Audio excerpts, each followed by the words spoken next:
Македонскиот јазик е жива историја, длабока емоција и идентитет што го носиме во секој збор. Јазикот е наш долг и наше право. Со оваа мисла на Крсте Петков Мисирков, премиерот Христијан Мицкоски испрати честитка по повод меѓународниот ден на мајчиниот јазик. Во неа порачува и дека е потребно да му оддадеме почит затоа што не обликува, не учи да сакаме, да се бориме и да мечтаеме. Македонскиот јазик не е само средство за комуникација, туку жива историја, длабока емоција и идентитет што го носиме во секој збор. Да го чуваме, негуваме и гордо пренесуваме на идните генерации, бидејќи секоја изговорена реченица е сведоштво за нашата култура, традиција и непокор.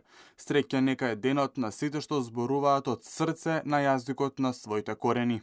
Во чест на овој ден, Министерството за односи меѓу заедниците во соработка со Управата за развој и унапредување на образованието на јазиците на припадниците на заедниците и Управата за афирмирање и унапредување на културата на припадниците на заедниците доделија признанија и награди за творби напишани од ученици на сите мајчини јазици, независно дали тој е застапен во редовната настава во училиштата. Министерот Иван Стојковиќ порача дека е горд на овој настан, но и жали што претходно овој ден не се одбележувал во едно вакво мултикултурно општество.